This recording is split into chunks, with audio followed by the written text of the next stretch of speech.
ሰላም ጤና ይስጥልን ውድ አድማጭ ተመልካቾቻችን፣ በመከታተል ላይ የምትገኙ ጃኖ ቅማንት ሚዲያ ነው። ወቅታዊ ጉዳያችን አሁን ጀምሯል። በዛሬው ወቅታዊ ጉዳያችን በጭልጋ ወረዳ ኩሻይና ቀበሌ ማህበረሰቡ በሌቦች ላይ የወሰደውን እርምጃ መንግስት ገልብጦ በምን አግባብ እየተጠቀመው እንደሆነ እሱን ድራማ የተመለከተ መረጃ ወደ እናንተ እናደርሳለን።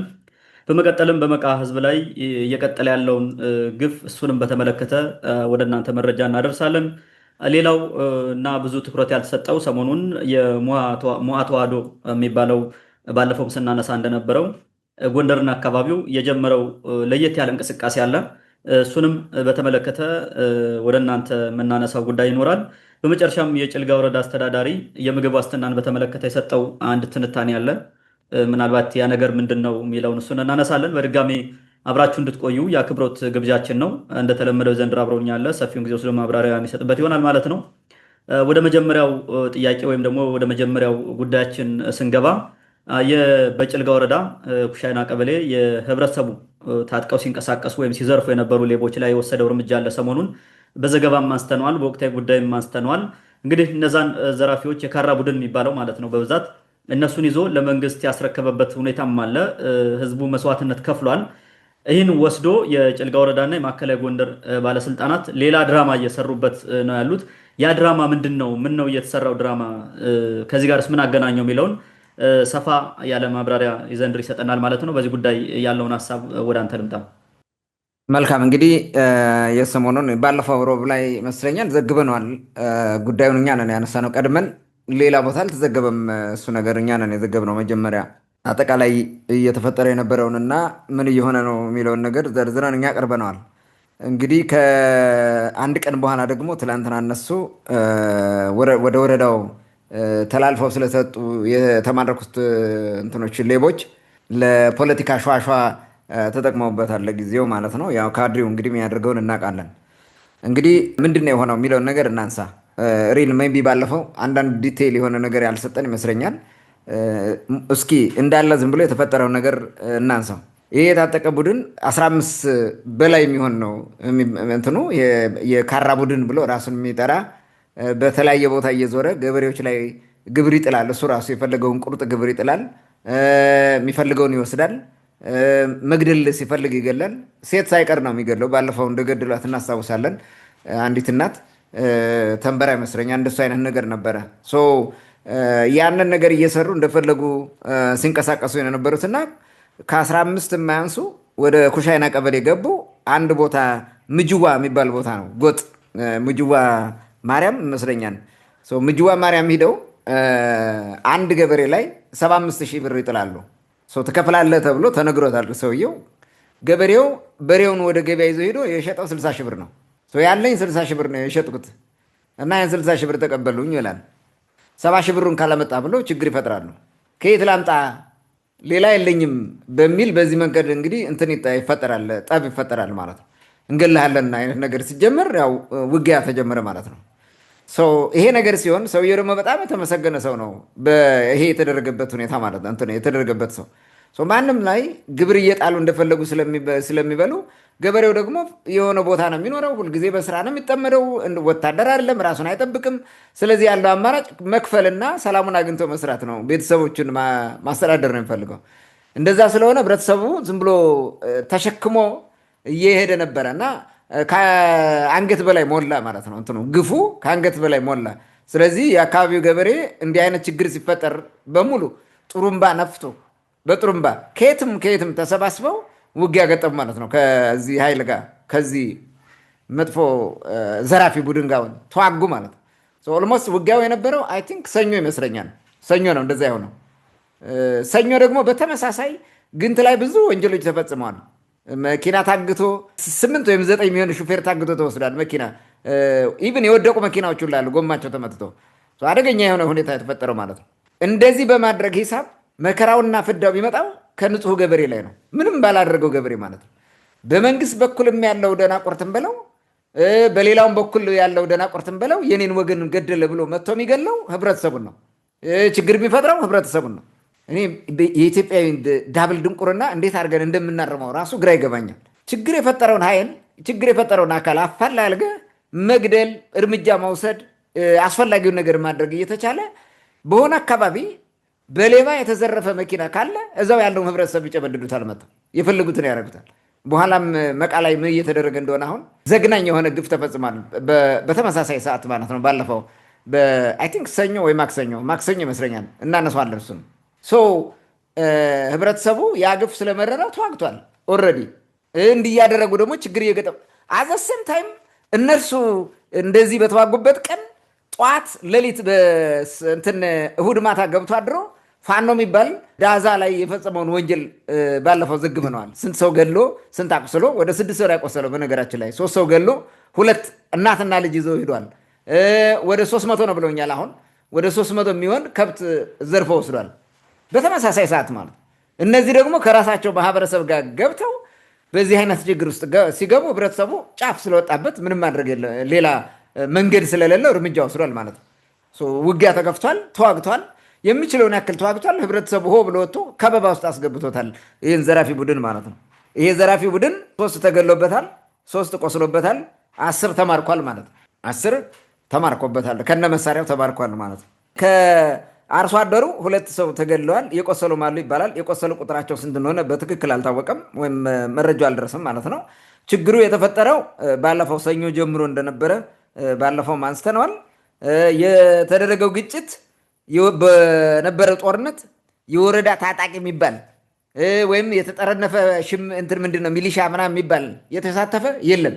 መንግስትን ወክሎ የተሳተፈ አንድም ታጣቂ የለም፣ ምንም የለም።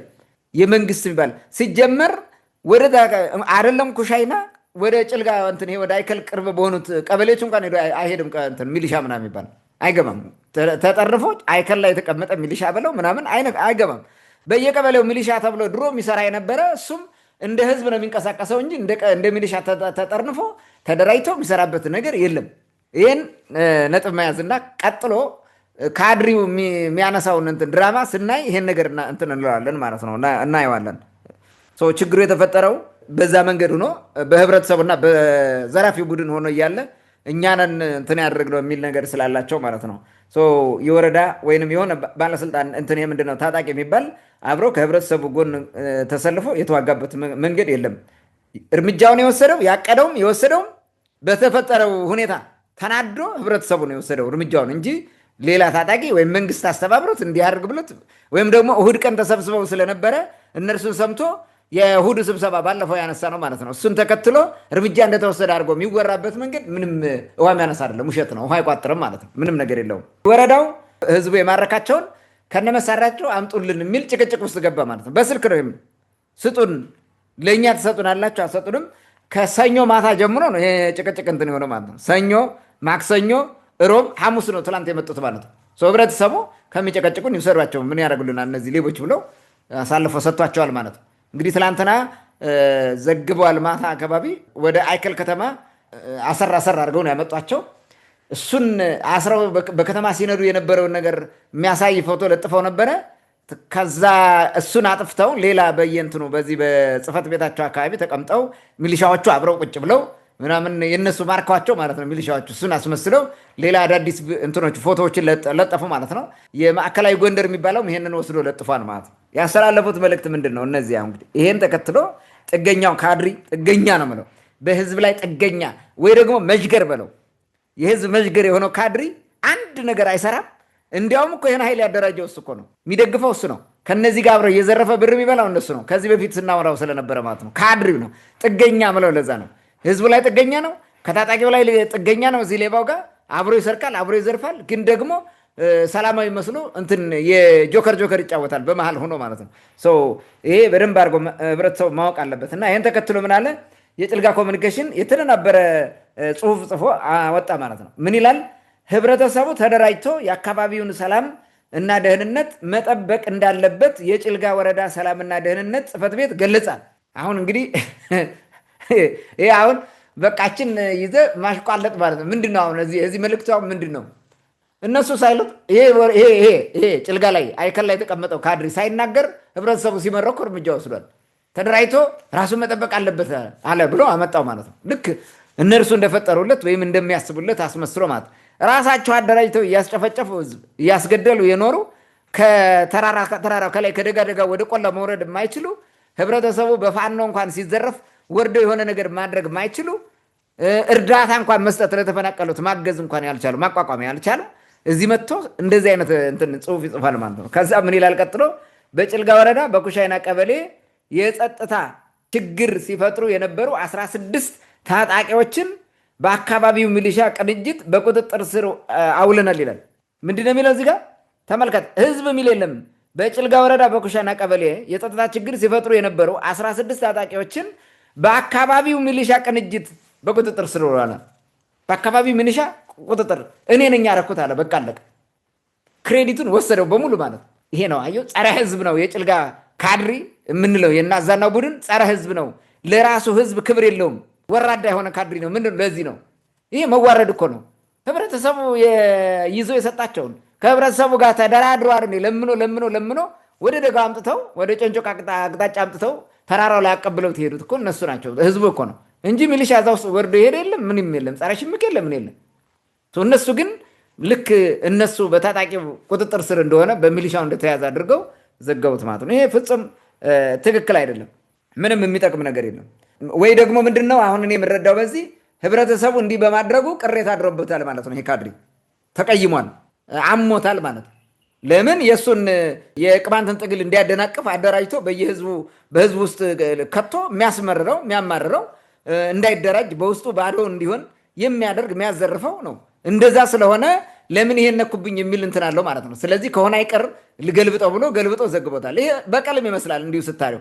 ነገ እነዚህን ታጣቂዎች አደራጅቶ እንደገና እንደሚልክ እዚህ ጋር እየነገረን ነው ማለት ነው። በህብረተሰቡ እንደተቀየመ አይነት ነገር ነው እንጂ ያደረገው ህብረተሰቡ እኮ ነው። በሚገርም ሁኔታ የማዕከላዊ ጎንደር የሚባለው ዘገባ ምን ብሎ ነው የዘገበው መሰለ? ከዚህ በተቃራኒ በጫካ ሲንቀሳቀሱ የነበሩ ኃይሎች በአካባቢው ህብረተሰብና በጸጥታው መዋቅር ቁጥጥር ስር ዋሉ አለ። ይሄ አሻሽሎ ዘገበው። የህዝቡን ፓርቲሲፔሽን የህዝቡን ኮንትሪቢሽን አቅርቦ ዘገበው። በጣም በሚገርም ሁኔታ ማለት ይሄ ደግሞ እዚሁ ጋር ቁጭ ብሎ በታጣቂዎቻችን ቅንጅት በቁጥጥር ስር አዋልናቸው ብሎ ዘገበ ማለት ነው። ይሄ በጣም አደገኛ የሆነ ነው። ተደራጅተው በመጠበቃቸው ይላል። ተደራጅተው በመጠበቃቸው ይኸው ቀጥሎ የሚያመጣው የጭልጋው ማለት ነው። እንግዲህ ይህን የሚያደርገው ማን ነው? የወረዳው እንትን ማለት ነው የሰላምና ደህንነት ጽሕፈት ቤት ኃላፊ የሚባለው ነው። የሆነ የደብዛዛ ፎቶ አስቀምጠው የሚያወሩት ምን ይላል? ተደራጅተው በመጠበቃቸው ሰላምን ለማወክ የገባውን ታጣቂ በቁጥጥር ስር ያዋሉት የቀበሌ ሚሊሻዎችን አመስግነዋል አለ። ህዝቡስ ስለ ህዝቡ አንድ የተናገሩት የለም። ጸረ ህዝብ ነው የጭልጋ ካድሪ፣ ጸረ ቅማንት፣ ጸረ ህዝብ ነው። ህዝቡ የሚያደርገው ነገር አይጣፍጠውም፣ አይወድም።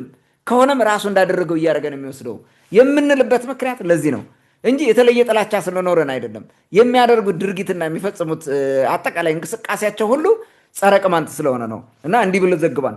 እንግዲህ የማዕከላዊ ጎንደር ቅድም እንዳልኩ ህዝብና ታጣቂው ነው ብሎ ታጣቂውን ጨምሮ ለታጣቂውም ክሬዲት ለህዝቡም ክሬዲት ሰጥቶ ዘግቧል። ግን ታጣቂ የሚባል እየሰራው ስራ የለም። ይሄም ውሸት ነው፣ ግማሽ ውሸት ነው፣ ግማሽ እውነት ነው። ይሄን ማየት እንችላለን ማለት ነው። ይሄን ተቀብሎ ደግሞ የአማራ ኮሚኒኬሽን የሚባል ዘግቦታል። ይሄን ዘገባው የማዕከላዊ ጎንደር ነው ብሎ ማለት ነው። እንደዛ አድርጎ ዘግቦ አቅርቦት አይተናል ማለት ነው። ሌላ ዛሬ ነው ትላንት አይ ቲንክ ወይ ዛሬ ወይ ትላንት ነው ዛሬ ይመስለኛል ገንዳዋ ላይ ከክልል ከምናምን የመጣ ባለስልጣን ተሰብስቦ ካድሪ ሰብስቦ እያወራ ነው። በዚህ ወሬ ምን አነሳ? የኩሻይና ህዝብ የጭልጋ የኩሻይና ቀበሌ ህዝብ የወሰደው እርምጃ በቃ የሚደነቅ ነው ብሎ ሰማይ አሳክሎ እያወራው ማለት ነው። እዛ ውስጥ ተደስቶ ማለት ልብ በል ተደስቶ ነው የሚያወራው። አሁን እንግዲህ ደስታው የቅማንት ህዝብ ሌባውን ስለመታ የቅማንት ህዝብ ነፃ ሊሆን ነው ሰላም ሊሆን ነው ብሎ አይደለም ደስታው። እሱ ፍላጎቱም እንደሆነ ታውቃለህ። የቅማንት ታጣቂ የሚባለው ከቅማንት ጋር ተጣላ፣ ትግሉ የሟሸሸልን ነው፣ ህዝቡ ከኛ ጋር መጣ ሚል መልእክት ነው ለማስተላለፍ የሚሞክሩት። ቀጣፊ ሌባ ሁሉ ማለት ነው። ይህን እንትን አድርገዋል። እንደዛው እንደ ትልቅ ተሞክሮ ምናምን ብሎ እያወራ ነው ማለት ነው። ለምን ፋኖን አይመታም? እዛ ሄዶ የራሱን ህዝብ አደራጅቶ እኛ ጋር ምን አመጣው? እኛ ሌባ ነው ዘራፊ ነው ሲዘርፍ ህብረተሰቡ እርምጃ ወስዶበታል፣ ከትዕግስቱ ሲያልፍ ማለት ነው። እዚህ ጋር ግን ለራሳቸው ጥቅምና ለራሳቸው ፖለቲካ እየሰሩ ነው ማለት ነው። ፖለቲካ እየሰሩበት እንደሆነ ልክ ህብረተሰቡ ከራሱ ልጆች ጋር እየተጣላ እየተጋደለ እንደሆነ ለማስመሰል ነው። እነዚህ የራሱ ልጆች አይደለም ሲጀመሩ፣ በካድሬው ተዋቅረው ትግላቸውን ለማጥፋት የመጡ ናቸው። ትግላቸው በሰላማዊ መንገድ ወይንም በተረጋጋ መንገድ ለመታገል እንደዚህ አይነት እንቅፋቶች መጠረግ ስላለባቸው ነው። ባለፈው ሮብ በደንብ አድርገን ይህን ተንትነን አቅርበናል፣ ምን መደረግ እንዳለበት ማለት ነው። አሁን እዚህ ጋር ባልደግሞ ደስ ይለኛል። እና ይህን ነገር አድርገዋል። ህብረተሰቡ ምን ያድርጉ ነው እንግዲህ። ካድሬው የጥገኝነቱን ዘግቦ ፖለቲካ ለማትረፍ ተሯሩጧል። ህብረተሰቡ ደግሞ ምን ያድርግ የሚለውን ነገር የተወሰኑ ነገሮች ልበል። አንደኛ እርምጃው ተገቢ ነው። በቀጣይም ተጠናክሮ ይህ እርምጃ መቀጠል አለበት። በምንም መንገድ በቅማንት ምድር ውስጥ ሌባ፣ ሰው አጋች፣ ግብር እየጣለ እንትን የሚያደርግ ሰው የሚገድል አስገድዶ የሚደፍር ቅማንት የሚባል መኖር የለበትም። ጭራሽ ታጣቂ ምናምን የሚባል የለም። እንዲህ የሚያደርግ ማለት ጸረ ቅማንት ነው። ታጋይ የሚባል ነገር ካለ እዛ ውስጥ ማድረግ ያለበት ከህዝብ ጎን ተሰልፎ ህዝቡ የሚፈልገውን ነገር ማድረግ ነው። የህዝብን ፍላጎት አስፈቅዶ በህዝብ መንገድ ማለት ነው። ሚርበው እንኳን ከሆነ ከህዝብ ነው ጠይቆ ህብረተሰቡ አዋጥቶ ራሱ እንዲሰጥ ማድረግ ያለበት። ከዛ ውጭ ግን እርሱን ታገልልኝ ብሎ ና እዚህ ጋር ታጥቀህ እኔን ጠብቀኝ ብሎ የቀጠረው ህዝብ የለም፣ ማንም ቢሆን ማለት ነው። ይሄም አሁን እኮ በታጣቂ ስም ነው የሚቀልደው። ይሄ የካራው ቡድን ማለት ነው። ህዝብ ሌላ ሰላማዊ ሰው የሚያግት የሚዘርፍ ከሆነ ይሄ ጸረ ህዝብ ነው። ስለዚህ እኛ ይሄን የሚቀበለው የለም። በቃ ህብረተሰቡን ተውት፣ ነፃ ሆኖ ራሱ በራሱ መብቱን ያስከብራል። እንደዛ እያደረገ ነው የመጣው። ዛሬ በራሱ ጊዜ እየወጣ ጠበንጃ እየወሰደ ገበሬን ጠበንጃ እየቀማ በፈለገው መንገድ ከመንግስት ጽንፈኛ ይሄ ባለስልጣን ጋር እየተሻረከ ህብረተሰቡን እያጠፋ ይህን ታጋይ ብለህ ልትቀበለው የምትችለው ታጋይ ምናምን የሚባል ነገር የለም። እንዲህ አይነት ነገር ማለት ታጋዮች ይታወቃሉ። ከህዝብ ጎን ሁል ጊዜ የሚቆሙ ናቸው። ህብረተሰቡ ሲገደል ሂደው አብረው ከህብረተሰቡ ጋር ቆመው የሚዋጉ አካባቢያቸው የሚጠብቁ ናቸው። እናውቃቸዋለን እነማን እንደሆነ በራሱ ማለት ነው። ከዚህ ባለፈ ግን በታጋይ ስም እየቀለደ እንደዚህ አይነት ወንጀል የሚሰራ ግን የቅማንት ህዝብ ልጅም አይደለም ታጋይም አይደለም። እንኳን ታጋይ የታጋይ ሽታ እንኳን የለውም። እንደዚህ አይነት ሌባ ቀጣፊ ማለት ነው። የራሱን ወገን እየገደለ ለማን ነው የሚታገለው? ይሄ በደንብ ብሎ መታወቅ አለበት ህብረተሰቡ ማለት ነው። አጠናክሮ መቀጠል አለበት። ህብረተሰቡ መፈራት አለበት። ሌባ ህዝብ ሊንቅ አይገባም። ህብረተሰቡ ነው መፈራት ያለበት ኖ ማለት አለበት ህዝቡ እንጂ እየመጣ እስኪ አስበው አንተ ዝም ብለህ መከራህን አይተህ ደምህን ተፍተህ የሰራኸውን ሀብትን እየመጣ ካልሰጠህ ብሎ የሚበላ ሌባ ምን ታደርገዋለህ? ይህ በደንብ ነው መቀጣት ያለበት ማለት እና የወሰዱት እርምጃ ሊደገፍ ይገባል። በሌሎቹ ቀበሌዎች በየትኛውም የቅማንት ቀበሌ መደገም አለበት እንዲህ አይነት እርምጃ ማለት። ህብረተሰቡ እንደዚህ ነው በጥሩምባ ነፍቶ ወጥቶ ጸረ ሰላም፣ ጸረ እረፍት፣ ጸረ ትግል የሆነ እንዲህ አይነት እንትኖችን ማስወገድ ነው ያለበት እና እርምጃው ትክክል ነው ማለት ነው። ወረዳው ግን አይታመንም። የቀበሌው የኩሻይና ቀበሌ ህብረተሰብ አሁንም መጠንቀቅ አለበት። ብቀላ እርምጃ ሊያስወስዱባቸው ይችላሉ በተለያየ መንገድ። በዚህኛው ባይቀር በፋኖ በኩል በዛ አምጥተው እርምጃ ሊወስድ መሞከራቸው አይቀርም። በጣም ተጠንቅቃችሁ ራሳችሁን ጠብቁ። ሌላውም አካባቢ እንደዛ ነው። ወረዳው ከኛ ጋር ይቆማል ምናምን አይደለም። ወረዳ ላይ ያሉ ባለስልጣናት ነጋዴዎች ናቸው፣ የክርስ ነጋዴዎች ናቸው። ከእርሳቸው በሚያዋጣቸው መንገድ ነው የሚሄዱት። አጋችና ብር ሰብሳቢው ሲያዝበት ዝም የሚል አይደለም፣ የበቀል እርምጃ ይወስዳል። እነዚህ ልጆች እስከ መቼ ነው አስሮ የሚያቆያቸው? እንደሚፈታቸው አትጠራጠር። እራሱ ከጸረ ሽምቅ ውስጥ ያስገባቸዋል። አሁን ይብልሲ እንደ ኒር ፊውቸር ይህን ያደርጋል። ሌላ ምንም ነገር ሊያደርጋቸው እነዚህ በሰሩት ወንጀል ልክ ተከሰው ወደ ፍርድ መቅረብ አለባቸው። ዋጋቸውን ማግኘት አለባቸው። ህጋዊ እርምጃ መወሰድ አለበት ማለት ነው የምፈልገው። ታንኪዩ። መልካም እንግዲህ ህብረተሰቡ የወሰደው እርምጃ ይበል የሚያሰኝ ነው። የወረዳው ባለስልጣናት ደግሞ ገልብጠው ነው የዘገቡት። ይሄ የተለመደ ነው፣ ምንም የሚያስገርም ነገር አይደለም። ያም ሆነ ግን እነዚህ ሌባዎች አሁን ነገ ይለቀቃሉ የሚል የብዙ ሰዎች ስጋት ነው። ስለዚህ አማራም ይሁን ቅማንትም ይሁን የትኛውም አካል ከጎንደር መተማ ባለው መንገድ በዚህ ታጣቂ ኃይል ሲዘረፍ የነበረ ሲታገት የነበረ ሲደበደብ የነበረ ወገኑ የተገደለበት ሰው ካለ ሳይሆን አለ በየቦታው በድፍረት መጥቶ ክስ መመስረትና ፍትህ እንዲያገኝ መደረግ አለበት። ንብረቱ የተዘረፈ ማስመለስ አለበት ብዬ ነው ማስበው። እኔ አሁን ነው ጊዜው። በቃ እንደዚህ ካልሆነ ነገ ተለቆ ሚሊሻ ሆኖ ደግሞ መልሶ ይቀጠቅጣል ተመልሶ ማለት ነው። ስለዚህ ከሌላም ምናልባት ህዝቡ እስካሁን ታግሷችሁ ወይም ደግሞ ሌላ ችግር ከመፈጠሩ በፊት ሚተው እንደሆን እያለ የተዋችሁ የነዚህ ኃይሎች ጓደኛ ካላችሁ በየቦታው እናንተም ቢሆን ከወዲሁ ከህዝባችሁ ጋር በተታረቁና አደብ ብትገዙ የተሻለ ነው። ምክንያቱም ይሄ ነገር እየገፋ ሲሄድ ልክ እንደ ኩሻይና ህዝብ ነገ ይቀጠቅጣችኋል ተነስቶ። እንግዲህ አንድ ቀን በየተራ ከማልቅ ብሎ ነው ይህ ህዝብ ተደራጅቶ መስዋዕትነት ከፍሎ ይህን እርምጃ የወሰደው። አነሰም በዛም ያን አካባቢ አሁን ለተወሰነም ጊዜ ቢሆን እረፍት ያገኛል። ቅድም እንዳልከው ከሌላ አካባቢ በመጣ ታጣቂ ወይም ደግሞ ሌላ ደግሞ ልከው ጉዳት ሊያደርሱ ምናምን ይችላሉ። ያን ህዝቡ ራሱ ጥንቃቄ ማድረግ አለበት። ያም ሆነ ግን በዚህ ኃይል የተጎዳ ማንኛውም አካል ክስ ቢመሰርት መልካም ነው የሚል ሀሳብ አለኝ። ከዚሁ ሳንወጣ ከቅማንት ጋር የተያያዘ ነው። ሰሞኑን ስናነሳው ነበረ። በእርግጥ የመተማን የቋራን ጉዳይ የቆላማው ጭልጋን አካባቢ ሳናነሳበት ያለፍነው ቀን አይኖርም ብዬ አስባለሁ። እንግዲህ የምዕራብ ጎንደር አድማ ብተና የሚባለው የመንግስት ፋኖ ማለት ነው። አድማ ብተና የሚባለው ሚሊሻ፣ አድማ ብተና የተለያየ ነው፣ ፖሊስ። እነዚህ ሶስቱ ኃይሎች በመቃ ህዝብ ላይ ጥቃት እየፈጸሙ ነው። ጥቃቱ አልቆመም። ሰሊጣቸውንም እየደፉ ነው። ወደ መቃ ከተማ የሚሄድ ሸቀጣ ሸቀጥም እየቀሙ ነው የሚባሉ ብዙ ነገሮች አሉና ምንድን ነው እየተፈጸመ ያለው? መቼ ነው ይህ ግፍስ የሚያቆመው የሚለውን ጉዳይም በተደጋጋሚ ስናነሳው ስለነበረ አሁን ያለው አዲስ ነገር ምንድን ነው? ሰሞኑን ስናነሳው ከነበረው ውጭ ያለው። መልካም እንግዲህ አይ ቲንክ ባለፈው ማክሰኞ ይመስለኛል መቃ አካባቢ ያው ሰንብቷል። ያው ድርጊቱን እኛም ስንዘግበው ስለነበረ አዲስ ነገር አይደለም። ባለፈው ማክሰኞ የወረዳው እና የዞኑ እዛ በተለይ ደግሞ ገንዷ የሚባል ከተማ ላይ ያደፈጠ ወይም የተቀመጠ በህጋዊነት ስም የተደራጀ ሌባ ማለት ነው። መንግስታዊ ሌባ፣ መንግስታዊ ፋኖ፣ አድማ ብተና፣ ሚሊሻና ጸረ ሽምቅ የሚባለው እንደገና ደግሞ ፖሊስ ማለት ነው። ፖሊስ እነዚህ ተደራጅተው ከፍተኛ ቁጥር ባለው ሁኔታ ተደራጅተው ወደ መቃ ቀበሌ ተጠግተው ከገንዷ ብርሽኝ የሚባል እንግዲህ ህብረተሰቡ ተቀላቅሎ የሚኖርበት ቀበሌ ነበረ። አማራም ቅማንትም የሚኖርበት ነው። ግን ቅማንቶች ተፈናቅለዋል። እዛ ቀበሌ ሙሉ በሙሉ ተፈናቅለዋል። ከሱ ቀጥሎ ያለው መቃ ነው። መቃ ሙሉ በሙሉ ቅማንት ስለሆነ አልተፈናቀለም ህብረተሰቡ። ነገር ግን ወደዚህ መጥተው አሁን ወደ ይሄ ግራር ምናምን የሚባሉት ባለፈው በተደጋጋሚ ስንዘግብ የነበረበት ቦታ ነው። ከሱ መጥተው ትላንትና ማለት ማክሰኞ በጣም አሳፋሪ አዋራጅ የሆነ ከስብዕና ራሱ የወረደ ማለት ነው ተራ ሰይጣናዊ ተግባር ፈጽመዋል። እነዚህ ማለት ነው ምንድን ነው ያደረጉት? ገበሬው አጭዶ ያቆመውን ሂላ ነው የሚባለው ያቆመውን ሰሊጥ እንዳለ ተሰብስበው መጥተው ተሰማርተው ደፉት፣ እየዘቀዘቁ ማለት ነው። ደፉት ሰሊጥ እንግዲህ ከዘመመ በኋላ የለም በሙሉ እየዞሩ በተኑት ማለት ነው። ገበሬው ይሄንን ማስቆም አልቻለም በነበረው ምክንያቱም ከአቅም በላይ ታጥቆ ነው የመጣው ይሄ ማለት ነው። ከአጋም እስከ ብልጭት የሚባለው ቦታ ነው። ከአጋም ጀምረ ብልጭት የሚባል በብዙ ቀን እየታረሰ ማራስ ብቻ አይደለም አረሙን አስበው ከዛ ቀጥሎ ደግሞ አጨዳውን አስበው ስንት ከፍለው እንዳሳጨዱት ማለት ነው። ይሄን እንዳለ እንትናቸው ሰሊጣቸውን ደፉባቸው ማለት ነው። ምን እየተደረገ እንደሆነ አስበው። ይሄ በጣም በጣም የለየለት ዘር ማጥፋት ወንጀል እየፈጸሙ እንደሆነ የሚያሳይ ነው፣ የሚያመላክት ነው። እኔ እንዲህ አይነት ሰሊጥ ሲደፉ ምን አለ የገበሬ አምላክ ባናታቸው ላይ ቢደፋቸው የሆነ ነገር ወርዶ ቢያጠፋቸው። እነዚህ አንዳንድ እግዚአብሔር እስከ ምንድን ነው ትዕግስቱ ብዬ አስባለሁ። እንዴት እንዲህ ያደርጋሉ?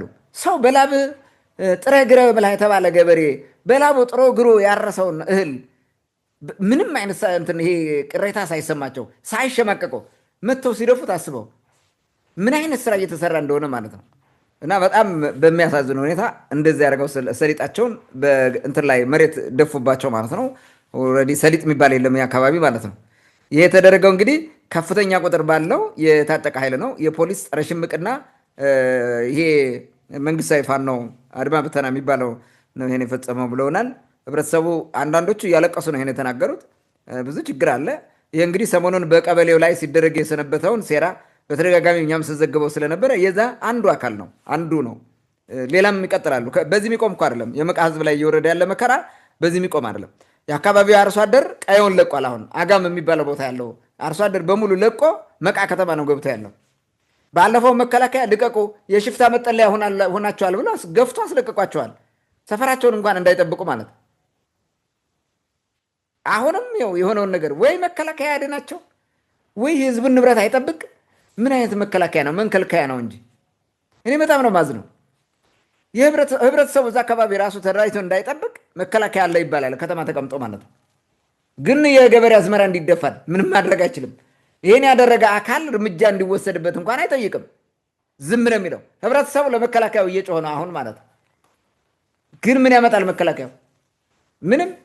እንዲህ አይነት ዘመን ደርሰናል። ኃይል የሌለው የመከላከያ ኃይል ማለት ነው። ህገወጦችን ማይቀጣ የመከላከያ ኃይል ማለት ነው። በጣም ነው የሚያሳዝነው። ዓላማው ምንድን ነው የሚለው ይሄ የታወቀ ነው። ዓላማው መድገም አያስፈልገውም። የዘር ማጥፋት ነው። ዘር ማጥፋት ውስጥ ሊስት የሚደረጉት የዘር ማጥፋት መገለጫዎች አንደኛው ንብረትን፣ ሀብትን፣ እህልን ማውደም ነው። በራብ መግደል እኮ ነው፣ ማደህየት እኮ ነው። ይሄ እኮ ዋናው እንደውም የጄኖሳይድ መገለጫ ኢንዲኬተር ነው ይሄ ነገር ማለት ነው። ሰው ንብረት ማውደም የዘር ማጥፋት አንዱ ተግባር መሆኑን ማወቅ አለብን። ህዝቡን ቀስ በቀስ ማፈናቀል ይፈልጋሉ። አሁን አጋም ላይ እንደዚህ እያደረጉ አይደል? ቀጥሎ የሚመጣው ምንድን ነው? ወደ ከተማ እየተጠጉ ሙሉ በሙሉ ከመቃ ማስወገድ እኮ ነው። ባለፈው ተናግሬዋለሁ። ይህን ነገር ነው የሚፈልጉት። በአጠቃላይ እየሰሩት ያሉት ይሄ ነው። ምን ይደረግ የሚለው እንዲያው ትንሽ ነገር ልበል። እዚህ መደረግ ያለበት ነገር ህዝቡ ቀየውን ለቆ የትም ሊሄድ አይችልም። ይሄዳለ ብሎ መጀመርም የለበትም። መታገል ነው ያለበት። የትም ቢሄድ ተከትለው ማጥፋታቸው አይቀሩም። የመጀመሪያው ነገር ይሄ ነው። የፈለገ ይሁን የፈለገ ተደራጅቶ መታገል ነው። ንብረት የጠፋበት አንዱ ተረዳድቶ ተጋግዞ የሚበላው እስካለ ድረስ መታገል ነው። ይህን መስራት ያስፈልጋል ማለት ነው። ሌላው ተደራጅቶ ራስን መከላከል የመጀመሪያው ምርጫ ነው። ይሄ ዘር ማጥፋት ነው። ስለዚህ ራስን መከላከል አለብን። ንብረት ሲወድም ሀብት ሲወድም ዝም ማለት የለም። መከላከያ ምናምን ብላችሁ አትዘናጉ። ምንም አያደርግላችሁም። መከላከያ ሊጠብቃችሁ አይችልም። እንዳውም ከቻለ እዛ መከላከያ ጥሎ ቢወጣ ደስ ይለኛል። ህብረተሰቡ ተስፋ ቆርጦ ራሱን ብቻውን እንዲከላከል ማለት ነው። እና እኔ እንዲህ አይነት ከውስጥ መከላከያ አለ እየተባለ ባህር ኩርኩር ያሁሉ ህዝብ ሲጨፈጨፍ ዝም ብሎ ሳያደረ ምንም ነገር ሳያረግ ቀረ። እንዲያውም ምንድነው ደግ አደረጉ ነው አሁን እኩል ሆን ብሎ የሚናገር አዛዥ ሁሉ ያለበት እንትን ነው። በጣም የሚያሳዝን ማለት ነው። ስለዚህ ህብረተሰቡ ተደራጅቶ ራሱን ይከላከል።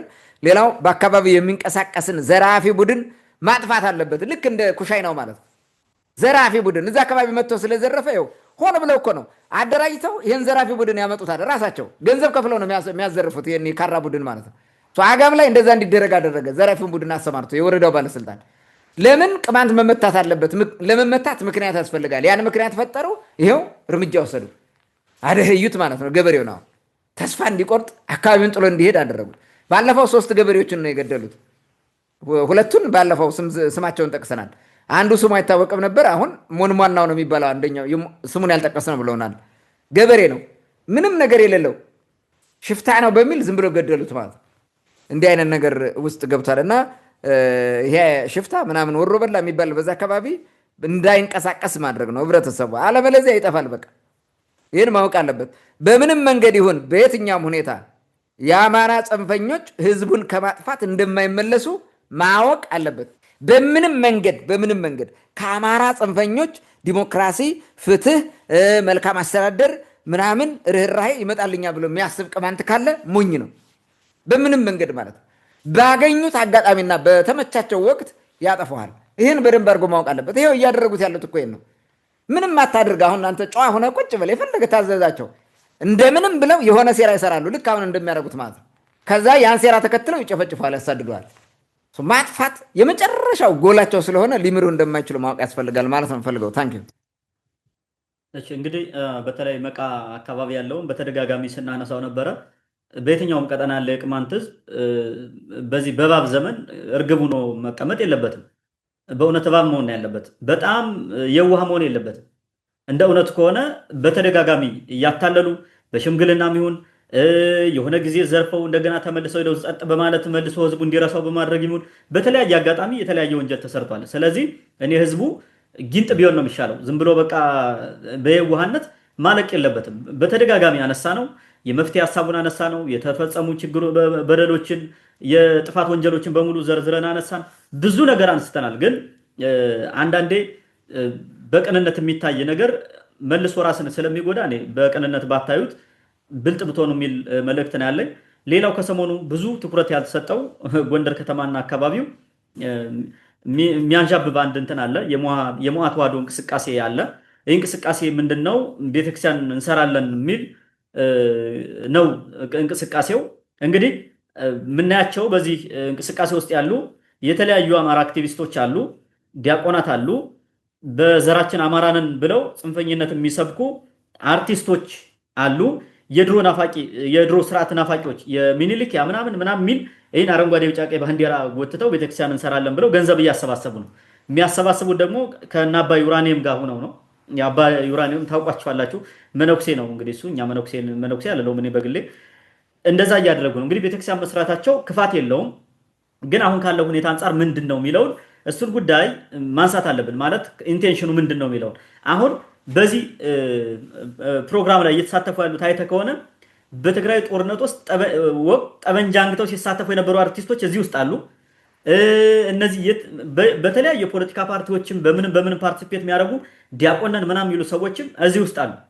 አጠቃላይ በዚህ በፋኖ ፖለቲካ ውስጥ በእጃዙርም ይሁን በቀጥታም ይሁን በተዘዋዋሪ የሚሳተፉ ሰዎች እዚህ ውስጥ አሉ እና ሰሞኑን እየሰሩት ያለው ነገር አለ። ብዙ ሰው ትኩረት አልሰጠውም። ምናልባት ከምን አንጻር ትኩረት እንደተነፈገው ባናቅም፣ ግን ቤተክርስቲያን ከመስራት ባሻገር ያለው ኢንቴንሽን ምንድን ነው የሚለውን ማንሳት ስላለብን ወደ አንተ ልምጣ።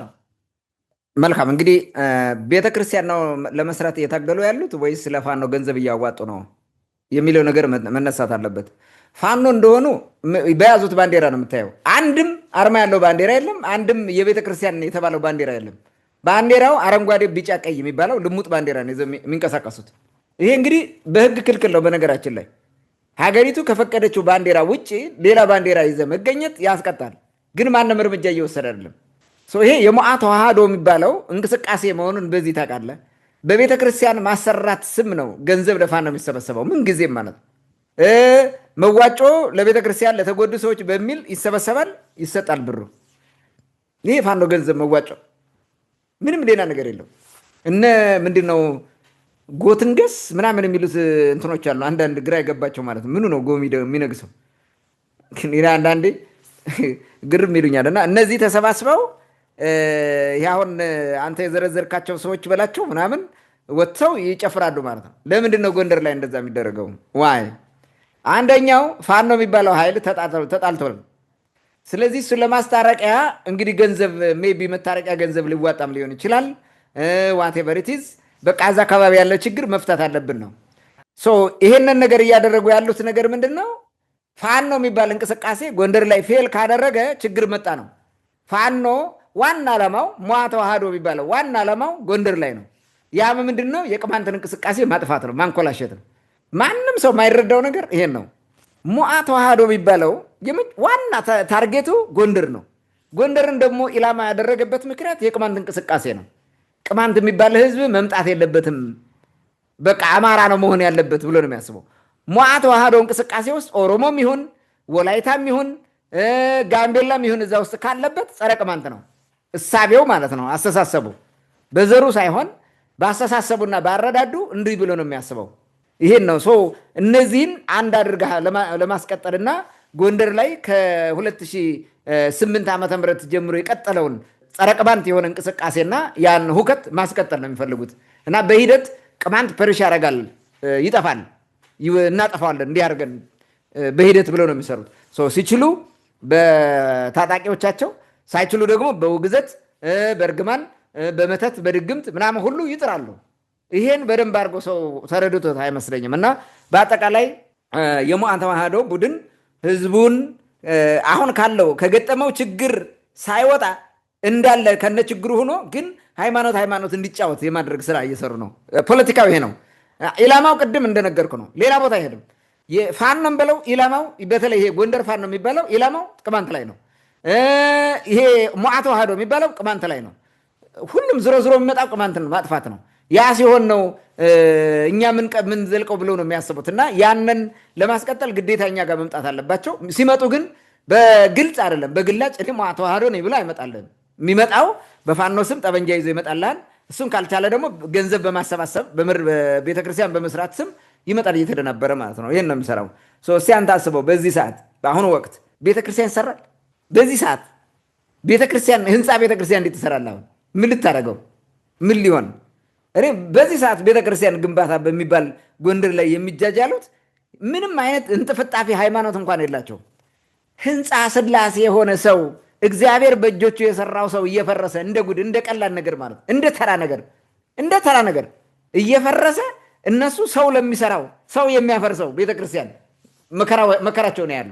ካልታጣው ጊዜ ዛሬ በዚህ ዘመን በኑሮ ውድነት ካልታጣው ምን እያደረጉ ነው? ቤተክርስቲያን ግንባታ አይደለም ብለው ለዚህ እኮ ነው ዋናው እዚህ ጋር ገንዘብ ማዋጣት ነው። ገንዘቡ ስትሪም የሚደረገው ወደ ፋኖ አካውንት ነው። ይሄን ነው በደንብ አድርገው ሰው መረዳት ያለበት።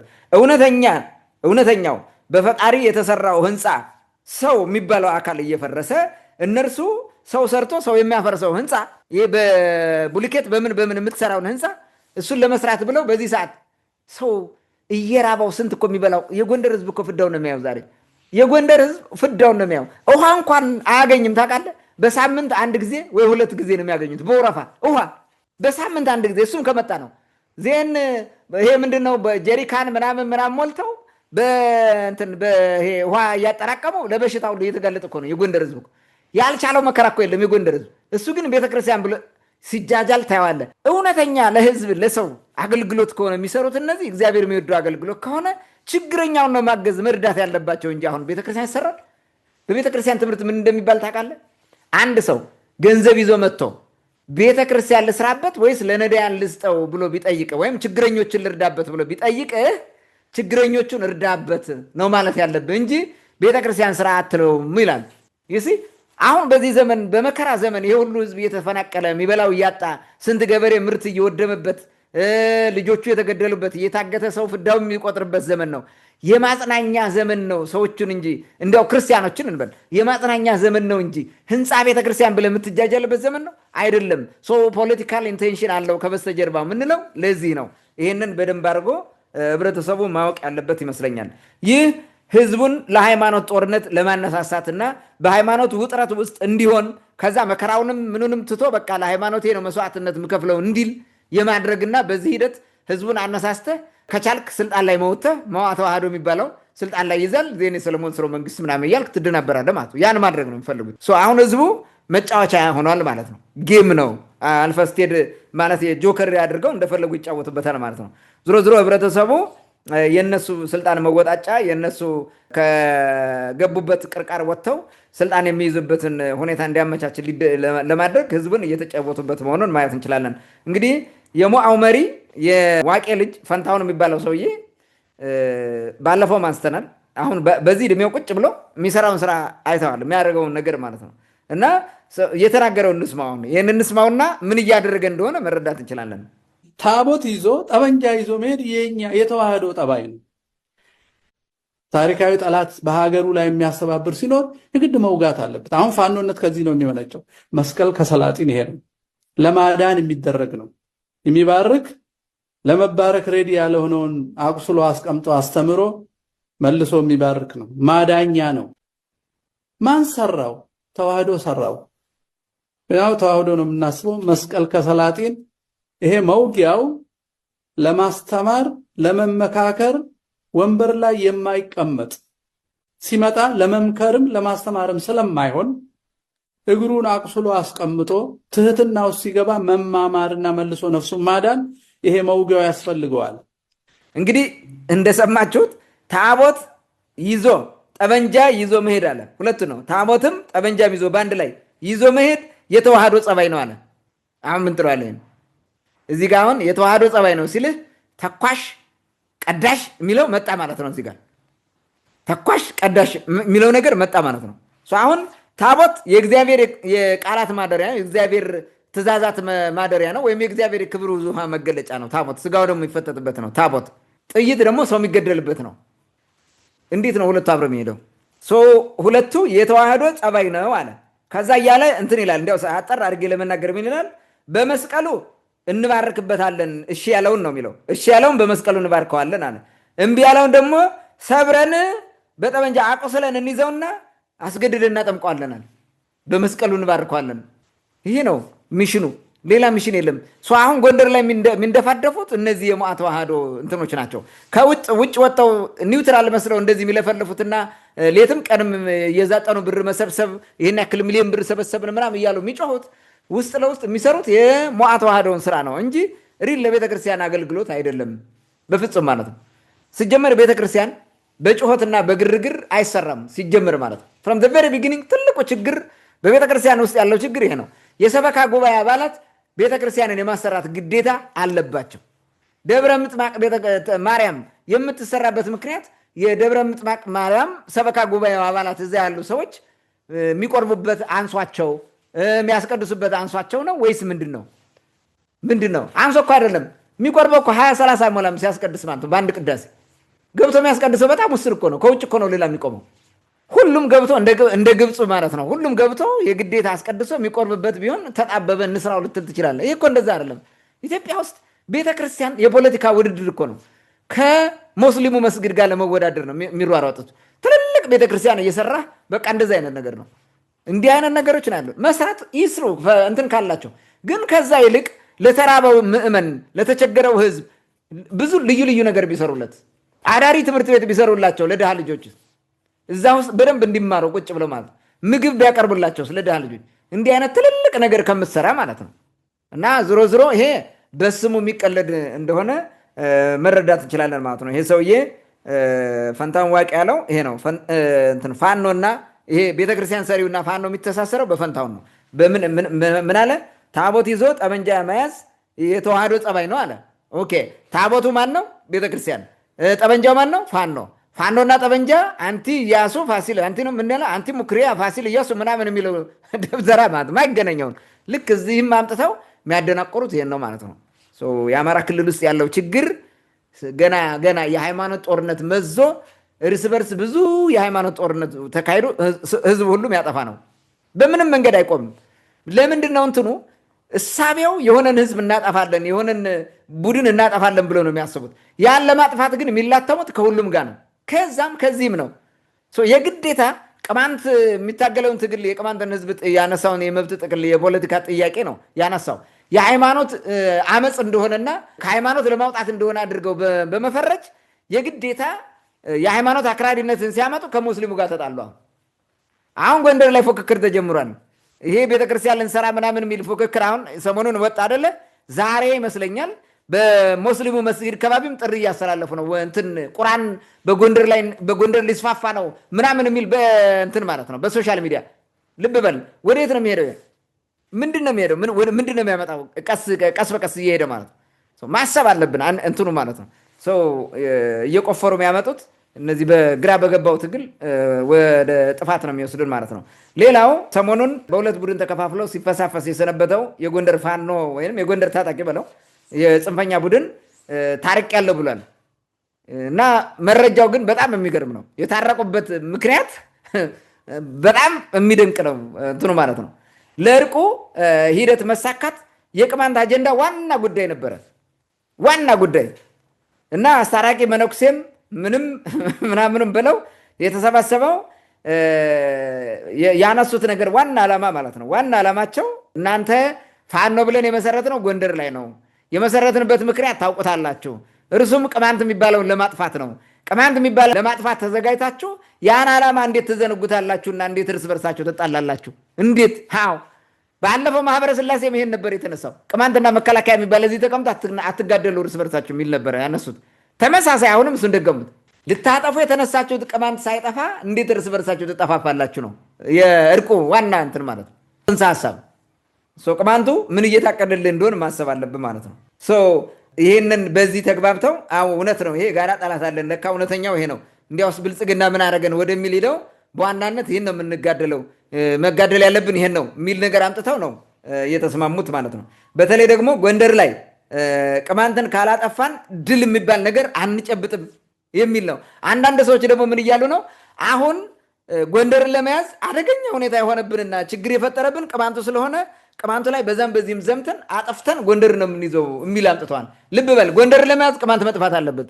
ለምን ጎንደርን አይዘው ሄዶ ቅማንት ከልክሎታል? ጎንደርን ለመያዝ ምን ችግር አለው? ይኸው በአዘዞ አካባቢ መተህ መግባት ትችላለህ። በዚህ በፈንጠር እየተሻገሩ አንዴ መጡት። ለምን አይዙትም? አሁን ቅማንት ላይ የታቀደ ወቅት ምንም ይሁን ምን ቅማንትን ሳናጠፋ አንሞትም የሚለው እሳቤ ይሄ ነው። ምክንያት እየፈለጉ ነው። ሰው ሊዘመትበት እንደሆነ ቅማንቱ ማወቅ አለበት በደንብ አድርጎ ማለት ነው። በተለይ ጎንደር አካባቢ ያለ የትኛውም ቦታ ያለ ቅማንት ራሱን በዚህ ደረጃ አዘጋጅቶ ራሱን ለመከላከል መጠንቀቅ አለበት ማለት ነው። ቅማንቱ እንዳይዘናጋ በደንብ መጠንቀቅ እንዳለበት መልእክት ማስተላለፍ ፈልጋለሁ። የገጠመን ጠላት ምህረት የለውም። ቅድምም ብያለሁ፣ ምህረት የለውም።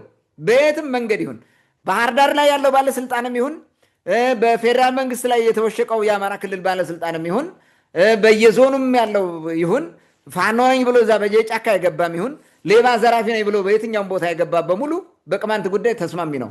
ምንም አይጣላም። በቃ ቅማንትን ማጥፋት አለብን ብሎ ነው የሚሰራው። ስለዚህ የቅማንት ህዝብ ማድረግ ያለበት አንደኛ ይሄንን እንትን ማወቅ፣ ዓላማው ምን እያሰቡ እንደሆነ ማወቅ፣ ሁለተኛ በዛ ልክ መዘጋጀት፣ መደራጀት፣ ራሱን መጠበቅ ነው። ይሄን ለማድረግ ደግሞ ከውስጥ ያለ ነቀዝ እንደጀመረው ማጽናት አለበት። ሲፈልግ ከህዝቡ ጋር ተሰልፎ ይታገላል፣ ራሱን ይጠብቃል፣ ለህልውና ይታገላል። ካልሆነ ግን ይሄን መጀመሪያ ማጥፋት ያስፈልጋል፣ እንደተጀመረው ማለት ነው። ሌባ ያልጠፋ ሌባ ካለ እንደዛ ማድረግ ነው። ምርጫ መጠናከር እና ራስን መከላከል ብቻ ነው ብዬ አስባለሁ። ታንኪዩ።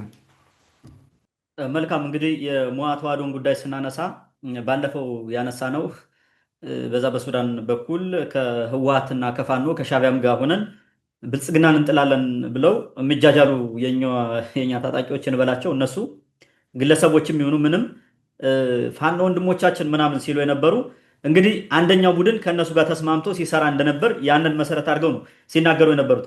አሁን ደግሞ ሲታረቁ ዋና መታረቂያቸው ርዕሱ ቅማንት ሆኗል። ስለዚህ አሁን ምንድን ነው የሚያደርጉት እነዚህ ሰዎች የሚለው መታሰብ አለበት። እኔ ጊዜው አልመሸም፣ ቆም ብላችሁ አስባችሁ የትኛው ነው ይበልጥ ቅማንት ለማጥፋት እየሰራ ያለው የሚለውን ቆም ብላችሁ ብታዩት እየተሻለ ነው።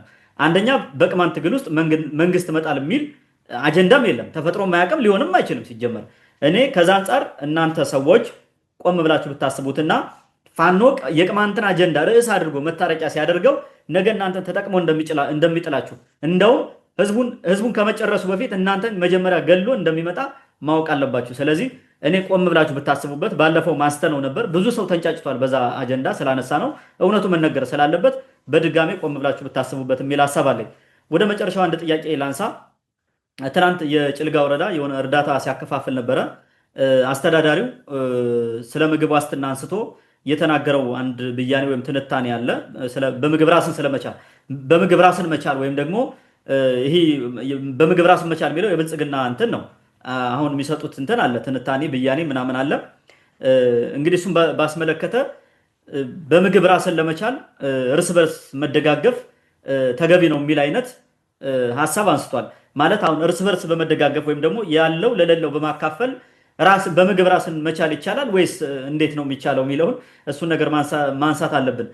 ማለት ያለን ሰተህ ነው ራስህን በምግብ የምችለው ወይስ ሰርተህ ነው የሚለውን እሱን ነገር ትንታኔው ትክክል ነው አይደለም የሚለውን ያስቃል በአንድ በኩል ደግሞ ያሳዝናል።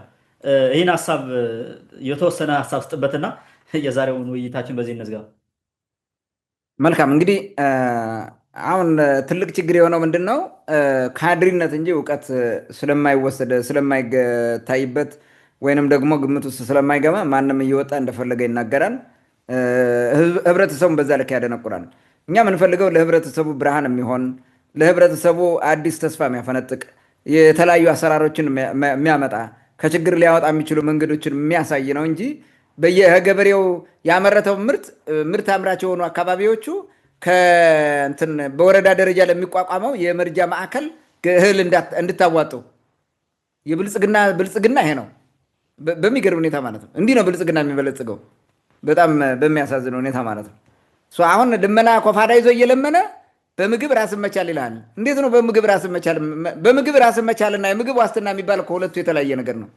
እና እኔ አንዳንዴ ምን አለ የማያውቁ ሰዎች ባለስልጣን ስለሆኑ ብቻ ስለ ጉዳዩ ገብተው መፈትፈትን ቢተውትና ባለሙያዎች አሉ እኮ እዛ በዚህ ጉዳይ እየሰለጠኑ ሰዎች አሉ። ባለሙያዎች ለባለሙያ ለምን አይተውትም?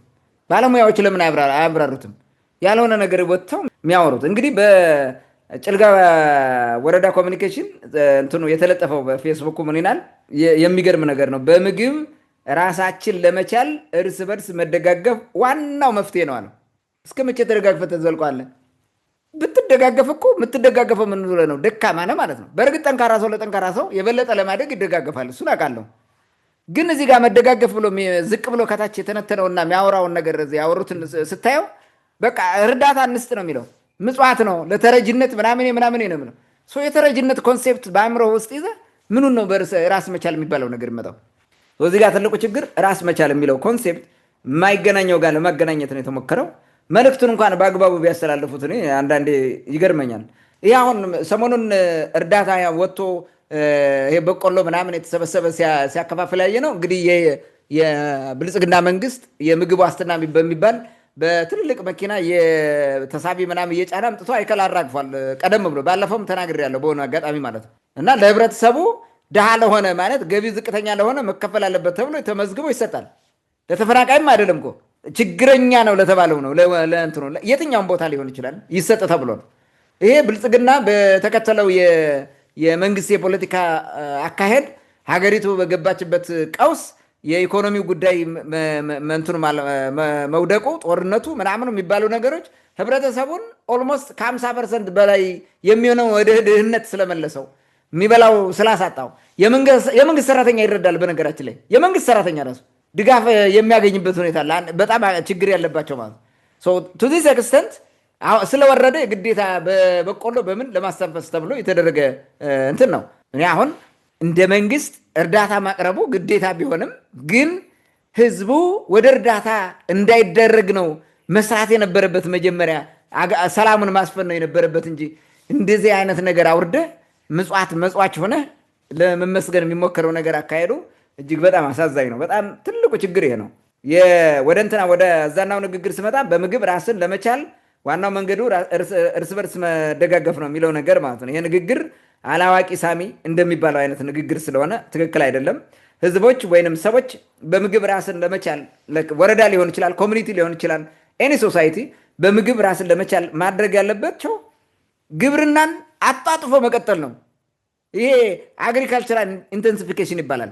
ኢንተንሲፊኬሽን ብቻ ሳይሆን የሆነ በደንብ አድርጎ ብዙ ትኩረት ሰጥተህ መስራት ብቻ ሳይሆን የሆነ እንትን አንድ ምርት ላይ እሱ ብቻ ሳይሆን ምርትን ደግሞ ምን ማድረግ አለብህ? ዳይቨርሲፋይ ማድረግ አለብህ። የተለያየ ዳይቨርሲፊኬሽን። በዚህ መንገድ አንዱ የምግብ ራስን የመቻል ስራ ትሰራለህ ማለት ነው። እንደ አየር ንብረቱ እንደ ሁኔታው የህብረተሰብ ፍላጎት የቀጣይ እንትንህ ዕጣ ፈንታ ከምግብ ጋር በተያያዘ ያለው ሁኔታ እየታየ እንደዚህ አይነት ስራዎችን መስራት ነው። አንደኛው ይሄ ነው የሚወሰደው። ሌላው ደግሞ ይሄ ዘላቂ የሆነ እና ብቁ የሆነ የአስተራረስ ዘይቤዎችን መከተል ነው። የአስተራረስ ዘይቤ መከተል ከሌላ ሀገር አምጥተህ አዳፕት ማድረግ አለብህ። አንተ ካለ አለ ከፈጠርከው፣ ካልፈጠርከው ደግሞ አዋጭ ሆነ በዓለም ካሉ የተሻሉትን አምጥተህ መከተልና ፕሮዳክቲቪቲ እንዲጨምር ማለት ነው። ክሮፕ ፕሮዳክሽን እንዲጨምር ማለት ነው። የተሻለ ምርት እንድታገኝ ነው። ራስን መቻል የሚመጣው በምርት ራስን ስትችል ነው። በቃ እያንዳንዱ ቤተሰብ ሳፊሽንት የሆነ ፕሮዳክሽን ካገኘ በቃ ጥሩ ነው ማለት ነው። ይሄ ምርትህን ማሳደግና ዘላቂ የሆኑ ደግሞ ወይንም ዘላቂ እና ብቁ የሆኑ የአስተራረስ ዘዴዎችን ኢንትሮዲውስ በማድረግ ህብረተሰቡ የተሻለ ነገር እንዲኖረው ታደርጋለህ። በዚህ መንገድ ራስን ይችላል ማለት ነው። ሌላው ደግሞ ምንድን ነው? በማህበረሰብ ደረጃ በታች በየመንደሩ በየምኑ ኔትወርክ መዘርጋት ማለት ነው። ኔትወርክ መዘርጋት ማቋቋም፣ ማሳደግ ያን ኔትወርክ ማለት ነው። አንዱ ካንዱ እንዲቀናጅ ታደርገዋለህ በግብርናው ሂደት ማለት ነው። የአንዱ ስራ የአንዱ ምርት ለአንዱ ገቢ ምናምን የሚሆንበትን በተደጋጋሚ የተለያዩ ነገሮችን በመስራት ኔትወርክ በመፍጠር ታስተሳስራቸዋለህ። ሲተሳሰሩ እርስ በርሱ የሚመጋገብ ማህበረሰብ ትፈጥራለህ ማለት ነው። እያደገ ይሄዳል። እርስ በርሱ የሚመጋገብ ማለት ግብርናውን በማዘመን በማሳደግ የተለያየ ነገር በመስራት ማለት ነው።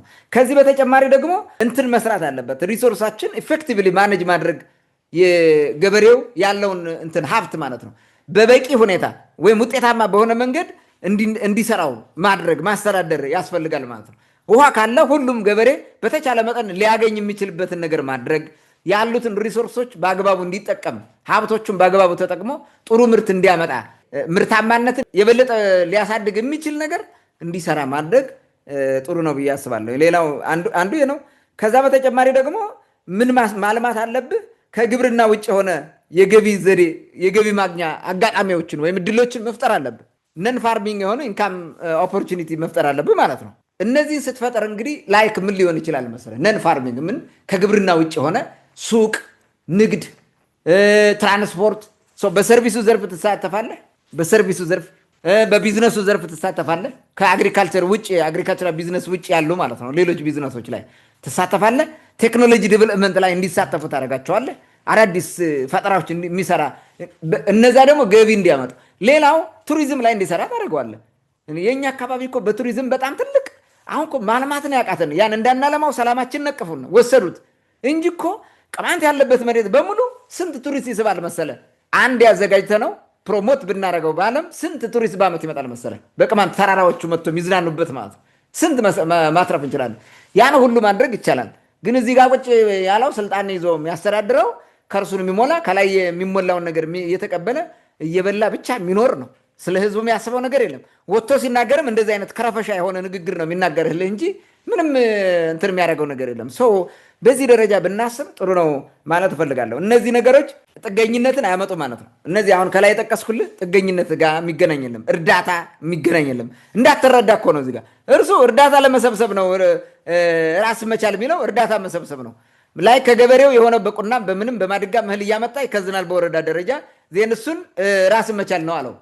ይሄ ለፉድ ሴኩሪቲ ተብሎ ችግር ቢገጠም ኢንኬዝ የሆነ ችግር ቢመጣ እንደ እንትን ሆኖ የሚያገለግል ነው። ሲቸግረው የምንሰጠው ብሎ ማሰብ ነው፣ ያለ ማድረግ ነው። ይሄ ደግሞ በርደን ነው ከገበሬው ጋር ከአምራቹ ላይ ራሱ በርደን ነው የምታመጣበት ማለት ነው። የምትረዳቸው ደግሞ ሳይሰሩ የሚበሉ ሰዎች ነው። ሳይሰሩ በምክንያት ሊሆን ይችላል ችግር ላይ ወደቁት፣ ነገር ግን ስራ አይሰሩም። አትሊስት ስራ የሚሰሩበትን መንገድ ፈጥረ ነው ማገዝም ካለብህ ማለት ነው። ዞሮ ዞሮ ጥገኝነትን ነው የሚሰብከው። ጥገኝነት ምግብ መቻል የሚባል ነገር የለውም ለጥገኝነት ማለት ነው። ጥገኝነት ነው። ህብረተሰቡ መስራት ያለበት ከጥገኝነት እንዲወጣ መሆኑን ህዝቡ ወይም ሰው ቢያውቀው ጥሩ ነው ብዬ አስባለሁ። ሁሉም ግን ለእኔ አሁንም መደረግ ያለበት በቅማንት ምድር በቆሎ ምናምን እየተከፋፈለ ነው እየመጣ ማለት ነው። ቆይቷል አሁን ከጀመረ ማለት ነው። ቢ 1 ወር ሊሞላው ነው ከመጣ ማለት ነው። ይሄን ስራ ሲሰሩ በምንም መንገድ ይሁን በምንም በነፃ መሰጠት የለበትም። እርዳታው ማለት በነፃ መሰጠት የለበትም። ይህን የማደርገው ምንድን ነው የምናገረው ምንድን ነው በቀጣይ ህብረተሰቡን ሰስቴን ከማድረግ ካለማድረግ አንጻር ነው። በነፃ ማለት ምን ማለት ነው? አትሊስት እህል ሲሰጣቸው የሚሰጧቸው አንድ ጆንያ አንድ 100 ኩንታን በቆሎ ለ3 ሰው ነው የሚሰጡት። 30 ኪሎ ምናምን ነው ያ 100 ኪሎውን ለ3 ሰው 30 ኪሎ አድርገው መሰለኝ የሚሰጧቸው። እንደዛ ነው የሚሰጡት። እነሱ ምን ያደርጋሉ? የማስወረጃ ተብሎ 100 ምናምን ብር ያስከፍላቸዋል። 100 ምናምን ብር ይከፍላሉ። ለምንድን ነው ሲባል ለጫኝና አውራጅ ነው የሚሉት። እንግዲህ ጫኝና አውራጅ ድርጅቱ ያመጣው አይከፍልም ወይ ምናምን የሚለው እሱ የራሱ ጉዳይ። ወረዳው ራሱ ለምን እንደማይከፍል ይሄን ነገር አላውቅም። ግን እዚህ ጋር አሁን ምንድን ነው መደረግ ያለበት? ምግብ ለስራ የሚባል ፕሮግራም ነበረው ኢህአዴግ። በጣም የምወደው ደስ የሚል ፕሮግራም ማለት ነው። ችግረኛ ሰዎች አሉ፣ መረዳት አለባቸው፣ ግን ሰርተው ነው የሚረዱት። ዘይትና ስንዴ ምናምን ሊሰጣቸዋል ለምግባቸው ማለት ነው፣ ቤተሰባቸው ሰስቴ እንዲያደርጉ። ግን መስራት የሚችል ኤብል ቦዲድ የሆነ ማለት ነው መስራት የሚችለው ሂዶ ይሰራል። በዛ ልክ ተቆጥሮ ይሰጠዋል። ይሰራል፣ እርከን ይሰራል፣ የሆነ ነገር ይሰራል። የተለያዩ ስራዎችን ትሰጣቸውና እያሰራህ በዛ ልክ በአቅማቸው ልክ ይሰራሉ። የተመደበላቸውን እህል ትሰጣቸዋለህ። ላልሰራ ግን ልሰጥ አትችልም። ነገር ግን ከዚህ ውስጥ ማይበል ምንድነው ይሄ ኤብል ቦዲድ ያልሆኑ ችግር ያለባቸው ኢምፖተንት የሚባለው ማለት ነው። አስቸጋሪ የሆኑ ደግሞ አሉ። ለነሱ ላይክ የጤና ችግር ያለባቸው በእድሜ አዛውንት የሆኑ አረጋውያን የሆኑ ህፃናት የሆኑ እነዚህን ልታሰራቸው አትችልም። ምርጫ የለህም። ቤተሰቦቻቸው ከነሱ ሊሰራ የሚችል ካለ ታሰራዋለህ፣ በእሱ ስም ይመጣላቸዋል። አንድ ማለት ካልሆነ ደግሞ ዝም ብለህ ትሰጣቸዋለህ። ለእነዚህ ምንም ችግር የለውም የግድ ስለሆነ ማለት መስራት የሚችል ትንሽ ተንቀሳቅሶ እንደ አንድ እጅ የሌለው እንኳን ቢሆን በአንድ እጁ መስራት የሚችል ከሆነ በአንድ እጁ መስራት የሚችለው ያክል ሰርቶ ነው መስጠት ያለብህ። ይሄ የሰውየውን ሞራል እንትን ትለዋለህ፣ ትገነባዋለህ። ሰርቼ ነው ያገኘሁት ነው የሚልህ እንጂ ለምኝ ያገኘሁት አይደለም። ልመናን በሰዎች አእምሮ ውስጥ ኢንከልኬት አታደርገውም ማለት ነው። የቅማንት ህዝብ ለማኝ ኑሮት አያውቅም። አሁን በገጠመው ችግር ምክንያት ማንኛውም ኢትዮጵያ እንደደረሰው አይነት ነገር እየተቃጠሉም እየተፈናቀሉም ለእርዳታ የተደረጉ ወገኖቻችን እንዳሉ እናውቃለን። ይሄ ይታወቃል። ነገር ግን በቀጣይነት ድሃ ሆነው ዝም ብለው እንዲቀጥሉ በእርዳታ መኖር እንደሚቻል ተቀብለውት እንዲሄዱ ግን አልፈልግም። ልንፈቅድም አይችልም። ቅማንት ሞራሉም አይፈቅድም። ይሄ ማለት ነው ከቅማንትነት ሞራልነት ሁሉ ሊያወርዱ ይችላሉ። በራብ የሚሞቱ ሰዎች ካሉ እንዳይሞቱ ማድረግ ያስፈልጋል። ግን በአቅማቸው ስራ መስራት አለባቸው። ይሄ ምንጊዜም ዓለም አቀፋዊ ምክር እኮ ነው። ዝም ብሎ እኮ እርዳታ ምናምን አይሰጥም። ህዝቡን ልታደነቁረውና ሰነፍ አድርገህ ሁልጊዜ ጥገኛ አድርገህ ልትገዛው ካልፈለክ በስተቀር እንደዛ አይደረግም። በጣም በጣም በጣም ነውር ነው። በተለይ ከቅማንት ጋር በተያዘ ይሄ ባይደረግ ደስ ይለኛል። ይሄንን ማለት ነው የምፈልገው። እንግዲህ ሰውየው ሀሳቡ ስለመርዳቱ ነው እያለ ስለ ምግብ ራስን መቻል በምግብ ራስን ስለመቻል ያወራው ነገር ፍየል ወዲያ ቅዝምዝም ወዲህ ነው፣ አይገናኝም ማለት ነው። በምግብ እጥረት ለተጎዳው የማህበረሰብ ክፍል ይላል ስብርብር ባለ አማርኛ ነው የተጻፈው። እንትኑ እንግዲህ እንዳለ ላነበው የልማት አቅም ያለው አካባቢ በመሆኑ ይላል አካባቢያችን ለማለት ነው ከምናለማው የግብርና ምርት ነገ ለኔ ነው በሚል ማለት ነው። ተመልከት፣ ነገ ለኔ ነው በሚል እኔም ነገ ድሃ ሆናለሁ ማለት ነው። እኛ ነገ ድሃ ሆናለሁ የሚል ሜንታሊቲ ሳይሆን ሀብታም ሆናለሁ ማለት ሀብታም ሆናለሁ ብሎ እንዲያስብ ነው ማድረግ ያለብን። ነገ እኔም እንዲህ ልሆናለሁ። የልመና ሜንታሊቲ እኮ ነው። ይሄን ነው ደብተራውም ሲሰብከው የኖረው ይሄን ነው። በቃ ስጥ ነገ አንተ እንደዚህ ትሆናለህ ምናምን እያለ ነው እንትን የሚል ማለት ነው። የነገን ፈርተህ ነው የምትሰጠው ማለት ነው። መስጠት እንዳለብህ ከልብ የመነጨ ለሰዎች ያለህን ፍቅር የምትገልጽበት በቃ እንደዛ በማድረግ የአእምሮ እርካታ እንደምታገኝ ወይም ሰው በመሆን ማድረግ ያለብህ ግዴታ እንደሆነ ነው መረዳት ያለብህ እንጂ ነገ እንዲህ ልሆን ነኝ ነገ በኔ ነው ብለህ የምታደርገው ነገር በሙሉ ትክክል አይደለም። ፈርተህ ነው የምታደርገው። እርዳታ ስትሰጥ፣ ድጋፍ ስትሰጥ ነገ ለእኔ ቢሰጠኛል ብለህ ከሆነ በቃ ይሄ ዘላቂ የሆነ እርዳታ ልትሰጥ አትችልም። ትክክል ስለማይሆን ማለት ነው። ሀሳቡ ራሱ ጥሩ አይደለም። ነገኛ እንለወጣለን ነው። አሁን እኛ አይደለንም ገና እኛ አሁን መረዳት የማንችለው ዛሬ ራሳችን እየረዳን ያለን ሰዎች አይደለንም። ለእርዳታ የተዳረጉ ሰዎች ራሱ ነገ እኔም ለማኝ እንደሆንኩ ዘልቃለሁ የሚለውን ኮንሰንትን ይሄ ሀሳብ እንዲተው በስራ በኩል አድርጋችሁ ስጧቸው እያልን ያለ ነው። ነገ በኔ የሚባለው ምን ሊሆን ነው የሚመጣው? ሲጀምር ማለት ነገ ሁሉም ለማኝ ይሆናል። ነገ ሁሉም ድሃ ይሆናል። ምን ማለት ነው? እኛ ነገን ተስፋ አድርገን ልንለወጥ ነው የምንሰራው እንጂ ነገ በኔ ምናምን የሚባል ይሄ የለማኝ እንትን ይሄ መርህ ትክክል አይደለም ሲጀምር ማለት ነው። ይሄ መቆም አለበት። ህብረተሰቡ ነገ እወጣለሁ ለጊዜው ነው ድጋፍ ቢሰጠው እንኳን ለጊዜው ነው ዛሬ በልቼ ማደር አለብኝ ግዴታ ነው ነገ ግን እቀይራለሁ ማለት አለበት። ሁል ጊዜ በእርዳታ መኖር አይፈልግም የቅማንት ህዝብ። አብዛኛው ቅማንት ህዝብ ይሄን አውቃለሁ። ስነ ልቦናው ተረጂ የሚባል ልመና የሚባል ነገር አይወድም። ብዙ ዛሬ ያን ያክል ከ2008 ጀምሮ ስንጨፈጨፍ ስንፈናቀል ሲቃጠልብን እስከ ዛሬ እርዳታ ተሰጥቶን ያውቃል? አያውቅም። ምንም የለም። ራሳችን በራሳችን ነው የቻለው። ሰውም ሱዳን እንኳን ተሰዶ እየሰራ ነው የሚበላው። ደሞዝ አገር ውስጥ ላለው ራሱ እኮ እያገዙ ነው። ብር ምናምን እየላኩ እያገዙ ለተቸገረው ቤተሰቦቻቸውን ማለት ነው። ሶቱዛ ተከስተው ሰርቶ ነው የሚበላው ቅማንት። አሁንም እንደዛ አይነት ሜንታሊቲ ጭልጋ አካባቢ የሚደረገው አይ ቲንክ ለአርማጮም ይኖራል ብዬ አስባለሁ። በሁሉም ቦታ ስለሆነ ይሄ መታሰብ አለበት እንደዛ እንዳይሆን ማለት ነው። ነግበኔ የሚባል ነገር ትክክል አይደለም ይላል። ነግበሌ በሚል በወረዳ ደረጃ ለተረጅነት በምናሰባስበው እህል ማሰባሰብ ላይ መሳተፍ ተገቢ ነው ይላል። ይሄ ልመና ነው እንግዲህ አውደ ምሕረት ላይ ወጥተህ በቃ የቅዱሳን ስም እየጠራ እንደምትለምነው ነው። በቃ አለቀ። ነግበኔ ነግበኔ ነግበኔ እያለ እየለመነ ነው። ሌላ ነገር የለም። ይሄ ትክክል አይደለም ሲጀምር ማለት የስ ለምግብ ሴኩሪቲ ይሆን ዘንድ ማለት ፉድ ሴኩሪቲ ወይም ለምግብ ዋስትና ይሆን ዘንድ ችግር ኢንኬዝ መከራ ከመጣ እናግዛለን ብሎ ህብረተሰቡ አሳምኖ እንዲህ አይነት ነገር ስራ መስራት ተገቢ ነው። ኦኬ ምንም ችግር የለም ቢሆን ማለት ካለው ህብረተሰብ የሚችል ከሆነ ቢያወጣና እንደዛ ቢደረግ እኔ አልቃወመም፣ እውነቱን ለመናገር ማለት ነው። ፖዚቲቭ ከሆነ ግን ይህንን ነገር እንዴት ነው የሚያስተዳድሩት? እነሱ ራሱ አይበላም አይዘረፍም። አሁን እርዳታ ላይ እኔ ብዙ እንትኖች መረጃዎች ደርሰው ነበር ባለፈው ውስጥ ስላላቀርብ ነው እንጂ እንዴት እያደረጉ እንደሚዘረፍ ራሱ ማለት ነው። የአሁኑ በቆሎ ራሱ የሚሰረቅ በቆሎ እንዳለ የሆነ የመጣልኝ መረጃ ነበረ። በአጋጣሚ ወደ ሚዲያው አላመጣ ነው። እሱን አሁን በሌላ ቀን አጣርተን ልናመጣው እንችላለን። በጣም የሚገርም ማለት ነው። እንዴት አይነት ድራማ እንደሚሰሩ በድራማ ነው። ድራማ ተሰርቶ እንዴት ተደርጎ እንደሚሰረቅ ማለት ነው። ይህን እናውቃለን። ህብረተሰቡም እዛ እህሉን ወስዶ ሲከት ከላቡ አንጠፍጥፎ ምንድን ነው የሚደረገው? በትክክል በሚባለው ደረጃ ይሆናል? ስራ ምግብ ለስራ ነው የሚሆነው ወይስ እንደዚሁ ዝም ብለው ነው ለጥቂት ሰዎች ሰጥተው እነሱ እዛ መቀርጠፊያ ነው የሚለው ራሱ መታሰብ አለበት። አይ ዝም ብለህ ፔሲሚስቲክ ስለሆንክ ነው ሁሉም መቃወም ስለምትፈልግ ነው የምትቃወመው የሚል ሰው ሊኖር ይችላል። የእኔ ስጋት የአፈጻጸሙ ችግር ስላለበት እሱን ሊሆን አይችልም። ከዛ ይልቅ ማህበረሰቡ ራሱ በራሱ የሚያደርገው ድጋፍ ዘላቂ ነው፣ አይቋረጥም። በወረዳ ከሆነ ባለስልጣን ይሄዳል፣ ባለስልጣን ይመጣል፣ ሲፈልግ ይበላል፣ ሲፈልግ ያፈርሳል። እስካሁን ያየነው ጥሩ አስተዳደር አይተን አናውቅም። እንኳን እኛ እያዋጣን የሰጠነውን ምርት አይደለም ከመንግስት የተመደበው ሁሉ ይሰርቃሉ አይደል? እኔ ብዙ ጊዜ መንገድ ልንሰራ እየተባለ የተሰበሰበ ከደርግ ጊዜ ጀምሮ የነበሩ እንትኖች አሉ፣ ገበሬዎች የሚነግሩን ማለት ነው። ከደርግ ጊዜ ጀምሮ መብራት ልናገባ መንገድ ልንሰራ እየተባለ በቀበሌ ደረጃ ይወጣል ይበላል፣ ይወጣል ይበላል። እስከዛሬ ተሰርቶ አያውቅም አንድም። ይሄ የተለመደ ስለሆነ ማለት ነው። እኛም እኮ በጣም ኋላ ቀር እኮ ነን በአስተዳደር በኩል ማለት ነው። ያንን ማየት ያስፈልጋል። በጉዳዩ ላይ ባለሙያዎቹ እንዲናገሩ ትንታኔ እንዲሰጡ ቢደረግ ጥሩ ነው። ለማንኛውም ህዝባችን ልመናና ጥገኝነትን እንዳይለምድ መደረግ አለበት፣ መጠንቀቅ አለብን። ለምንሰጠው እርዳታ ማለት ነው በተለያየ መንገድ ሲሪየስሊ መገምገም ነው ያለብን ማለት ነው። የሚሰጠው ድጋፍ ምግብ ለስራ ተብሎ ቢሆን ጥሩ ነው። ቅድም ያቀረብኩት ነው። የሚሰጠው ድጋፍ ነፍስ በማሳደር ላይ ሳይሆን ተረጂዎችን በማቋቋም ላይ ራስን በማስቻል ላይ ማተኮር አለበት እንጂ ሁልጊዜ ተረጂ ሆነው የሚቀጥሉበትን መንገድ ማምጣት የለበትም። ነገ እርዳታ ቢቆም ይሞታል ያ ሰው።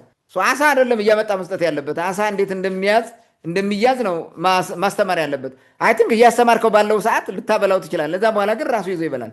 እና ያን ነው ማድረግ ያለብን እንጂ ጥገኝነት ከሰበክን አስቸጋሪ ይሆናል። ማንኛውም አይነት ድጋፍ ተረጂው ለማኝነቱን ወይንም ጠባቂነቱን ወይንም ጥገኛነቱን ወይም ችግረኛነቱን አምኖ እንዲቀበል ማድረግ የለበትም በፍጹም ማለት ነው። ጊዜያዊ ችግር ነው እወጣለሁ ለጊዜው ነው ብሎ እንዲያስብ የሚያደርግ መሆን አለበት ብዬ አስባለሁ። በቀጠናው የሚልመሰመሱ ከልመና አትራፊዎቹ ህዝብን ጥገኛ በማድረግ ረገድ ከቅማንትነት ልዕልና ሊያወርዱት የሚጣጣሩ ሰዎች አሉ። በሶሻል ሚዲያም በምንም ቀጥ ብለው ልመና ብቻ ቁመው የምታያቸዋሉ። በቃ ልመና ለዚህ ይህ ሁሉ ጊዜያቸው የሚያባክኑ ጥቅም ስለሌለው ነው። ቤተክርስቲያን ተብሎ ስንት ፐርሰንቱ ነው የሚበላው? ለቤተክርስቲያን ሰብሳቢው ራሱ እናውቃለን እኮ። ይህም እንደዚህ የሚያደርጉት ገቢ ዘዴ ከዛ አጋጭተው መጨረሻ ላይ ተነጋግረው ማለት ነው። እርዳታውን ለሚሰጡት ሰው ጋር ይነጋገሩና ይህን ያክል ብር አለ ህዝቡ ይነገረዋል። ወጥቶ ተሰጠ ይባላል። ግን እነሱ ፐርሰንት አላቸው የሚወስዱት። ይህን እናውቃለን እኮ። ከልመና የሚያተርፉ አካላት ስላሉ መጠንቀቅ አለብን ማለት ነው። ይህን ማየት አለብን። በተለይ የልመና ሜንታሊቲ እንዳይኖር ስነ ልቦናው ማለት ነው። የልመና ስነ ልቦና እንዳይፈጠር መደረግ አለበት። እኔ በዚህ በደባርቅ አካባቢ ነው በዳባት ይመስለኛል በእርዳታ የሚኖሩ ሰዎች ነበሩ በሆነ ጊዜና እንትን ትዳር ሊይዙ ሲሉ ሰውየው ሚስት ሊያገባ ከሆነ የእርዳታ ካርድ አላት ተብሎ የሚጠይቀው የነበረው በየዳ አካባቢ የእርዳታ ካርድ አላት ተብሎ፣ ወንድየውም ከሆነ የእርዳታ ካርድ አለው ተብሎ ነው። ያርሳል አያርስም ሴትነት አላት ምናምን አይደለም ጥያቄ ለትዳር ራሱ ማለት ነው። በየዳ ብቻ አይመስለኝም ሌሎችም ለእርዳታ የተደረጉ እንትኖች ናቸው። በዚህ በሰሜን እንትን የተደረገው ማለት ነው። እንዲህ አይነት ሜንታሊቲ እንዲመጣ አልፈልግም በፍጹም ቅማንት ውስጥ ማለት ነው። እንዴ ለብዙ ህዝብ የሚተርፍ ህዝብ ለማኝ እንዲሆን በዚህ ሂደት እኔ ሌላ የፖለቲካ አጀንዳ ይኖረዋል ብዬ አስባለሁ። ለተቸገሩ መረዳት አለበት። እርዳታው ግን ቅድም ባልኩት መንገድ መሆን አለበት። ምንም ቢሆን ከህፃናት እና አረጋውያን ወይንም አካል ጉዳተኛ ሆነው መስራት ከማይችሉ ውጭ ሰርቶ መብላት የሚችል እንዳቅሙ ኢነርጂ ሊያጣ ይችላል። እየበላ እንዲሰራ በማድረግ በዛ መንገድ ቢታገዝ ጥሩ ነው። አንደኛ ሰውየው ሲንቀሳቀስ ጤናውም ይጠበቃል፣ ስራ ሲሰራ ማለት ነው። አለበለዚያ ቁጭ ብሎ የሚበላ ከሆነ ይታመማል። እንግዲህ ይሄን ማለት የምፈልገው በመጨረሻ አቶ አዛና አደባ ህዝቡን በመርዳት ለመለወጥ አይቻልምና ብትማር ጥሩ ነው መጀመሪያ ማለት ነው። በእርዳታ የሚቀየር ህዝብ የለም። ከላይ የተናገርከው ነገር ስለ እርዳታ ነው የሚያወራው እንጂ በምግብ ራስን መቻል አይደለም። ስለዚህ የተሻለ ሰላም ማምጣት፣ የተሻለ ዲሞክራሲ መፍጠር፣ የተሻለ አሰራር መፍጠር፣ የቅማንት ጥያቄ እንዲመለስ ከጎኑ ሆነ መታገል። የቅማንት ጥያቄ ሲመለስ ሰላሙም ዲሞክራሲም ይመጣል። ያን ጊዜ ህብረተሰቡ ራሱን በራሱ ያለማል፣ ያድጋል፣ ይለወጣል። አንተም ታሪክ ትሰራለህ። ከዛ ውጭ ግን ዝም ብለህ አትድሞን ሆነ እና ይሄ ያልሆነ ነገር ዝም ብለህ እያወራ የስልጣን ዘመንን በማሳደግ የምታገኛትን አበል ምናምን እየሰበሰብክ ለመዝለቅ ወይንም አንዳንድ ሙስና ምናምን ከሆነ ኦኬ ጎ አሄድ። ግን በዚህ መንገድ ብትሰራ ማለት ነው። አሁን እንደ ጤነኛ ሰው እንደ ጤነኛ ወንድም የምነግረው ብትሰራ አሁን ያልኩትን ማለት ነው። በዛ መንገድ ብትሰሩ ከቅማንት ህዝብ ጎን ቁሙ። ቅማንት ሆናችሁ ጸረ ቅማንት በሆነ መንገድ አትሂዱ። እኔ ይህንን የመሰለ ህዝብ አውርዳችሁ ለመኝ አድርጋችሁ ነገ እናንተ እየሰጣችሁ እሱ እየለመነ እየሳቃችሁ ስታሾፉበት እንዲህ ሲኮር ሲያደርግ ነበር ጥያቄ ብራ እያለ የደረሰ እያለ ሲያሾፍ ማየት አልፈልግም። እንዲህ አይነት ነገሮች ማለት ነው። ታንኪዩ። መልካም። እንግዲህ በመሰረቱ መንግስት እርዳታ ሰጪ አይደለም። የሀገርን ሰላም በማረጋጋት ምቹ ሁኔታ በመፍጠር የስራ እድል በመፍጠር ሰዎች ራሳቸው ሰርተው በምግብ ራሳቸው እንዲችሉ የምግብ ዋስትናቸው እንዲያረጋግጡ የማድረግ ነው ኃላፊነቱ። ቅድም እንዳልከው መስራት የማይችሉ አካላዊ ጉድለት ያለባቸው ይሁን ሌላ የጤና ችግር ያለባቸው ይሁን የእድሜም ይሁን በዛ ምክንያት እነዛን ትረዳቸዋለህ። እንደገና ደግሞ እርዳታ ሰጪዎች መጥተው በጎ አድራጎት ድርጅቶች፣ መንግስት ያልሆኑ ድርጅቶች መጥተው ድጋፍ እንዲያደርጉ ምቹ ሁኔታ መፍጠር ነው እንጂ በዚህ ልክ ካለው እየሰበሰብክ ለሌለው በማካፈል ይህ ጥሩ አይሆንም። ኤንጂኦ አይደለም መንግስት ስለሆነ ጥሩ ነው ብዬ አላስብም። እንግዲህ ገበያውን በማረጋጋት ኑሮ ማሻሻል ይቻላል። ገበያው ጣራ እየነካ የኑሮ ውድነቱ እየጨመረ እርዳታ እየሰጠ በሄድ ቁጥር ነገም እኮ የሚሰጥ ይጠፋል። በነገራችን ላይ ዛሬ ከቤቱ አትርፎ የሚሰጠው ሰው ነገ የሚበላው ሊያጣ ይችላል ካለው ሁኔታ አንጻር። ስለዚህ ቅድም እንዳልከው ለሰዎች ምቹ ሁኔታ ተፈጥሮ በተለይ መስራት የሚችሉ ሰዎች ሰርተው እንዲያገኙ መደረግ አለበት የሚል ሀሳብ አለኝ። ከዛ በዘለለ የመንግስት ሰራተኛ ሲታገዝ ታይቶ ተሰምቶ የማይታወቅም ምናልባት ዝቅተኛ ደሞዝ ያላቸው እንደዛ ሊሆን ይችላል። ግን በዚህ ዘመን ዝቅተኛ ደሞዝ ላላቸው ምናምን አይደለም። የመንግስት ሰራተኛው በደሞዙ ልክ ተጠቃሚ የሚያደርግ እየተባለ በየወረዳው ድጋፍ አለ። ይሄ አሳፋሪ ነው፣ በእውነት በጣም አሳፋሪ ነው። ይሄ በብልጽግና ዘመን ነው የመጣው። ይሄ ምንም ሊካድ አይችልም። እውነት ለመናገር ከዛ በፊት በእኛ እስከምናውቀው ድረስ የመንግስት ሰራተኛ ደሞዝተኛ የሆነ የመንግስት ሰራተኛ ቤተሰቡን ሲያግዝ ነው የምናውቀው። አሁን ግን እሱ መልሶ ታጋዥ የሆነበት ሁኔታ ተፈጥሯል። ይሄ ደግሞ ያመጣው የስርዓቱ በክልሉም ይሁን በሀገሪቱ ያለው ስርዓት አልበኝነት ነው። ስለዚህ ሰላሙን በማረጋጋት ምቹ ሁኔታ በመፍጠር ሰዎች ሰርተው እንዲለወጡ በማድረግ የምግብ ዋስትናን ማረጋገጥና ሰው በራስ ሰርቶ እንዲያገኝ ማድረግ ይቻላል እንጂ በዚህ መንገድ ትክክል ነው ብዬ አላስብም። ያለኝ ሀሳብ ነው። ውድ አድማጭ ተመልካቾቻችን ለዛሬ ነበረን ወቅታዊ ጉዳይ ይህን ይመስል ነበር። ስለተከታተላችሁን ከልብ እናመሰግናለን። በሌላ ፕሮግራም እስከምንገናኝ መልካም ጊዜ ይሁንላችሁ።